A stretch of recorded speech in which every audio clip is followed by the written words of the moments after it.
வாழும் குட்டி தேவதை நம் மனதை கொள்ளை அடிக்க வரக்கூடிய கியூட் பறவையை பற்றி தான் நாம் இன்றைக்கு பார்க்க போகிறோம். அதாவது பார்த்தீங்கன்னா, காண்பதற்கு மிகவும் அழகாகவும் மென்மையாகவும் இருக்கக்கூடிய பனி தேவதை குருவியை பற்றி தான் நாம் இன்றைக்கு பார்க்க போகிறோம்.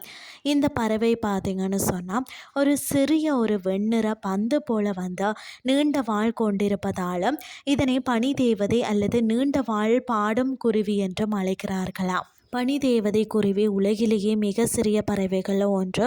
இதன் உடல் எடை பார்த்திங்கன்னா வெறும் 7 முதல் 10 கிராம் மட்டும்தான் இருக்குமா.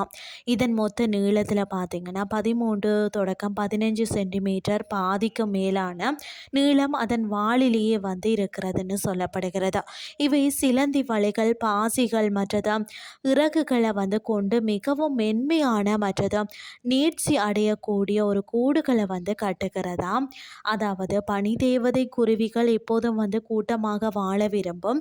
குறிப்பாக குளிர்காலத்தில் வந்து உடல் வெப்பத்தை பகிர்ந்து கொள்ள ஒன்றுக்கொன்று நெருக்கமாக அமர்ந்த, அதாவது நெருப்பு பந்து போல வந்து காட்சியளிக்கும்னே சொல்லலாம். ஒரு ஜோடி பறவையின் முட்டைகள் சேதமடைந்தால் கூட அவை வருத்தப்படாமல் அருகில் இருக்கக்கூடிய மற்ற பறவைகளின் குஞ்சுகளை வளர்க்க உதவுமாம். இவை வந்து பார்த்திங்கன்னா பெரும்பாலும் வந்து சிறிய பூச்சிகள் மற்றது சிலந்திகளையே வந்து உணவாக உட்கொள்கிறதா. பனி தேவதை குருவி மிகவும் மெல்லிய ஒளிய எழுப்பும். அடர்ந்த காடுகளுக்குள்ள தன் வந்து கூட்டாளிகளுடன் தொடர்பில் இருக்க இந்த ஒளியை வந்து பயன்படுத்துகிறதா.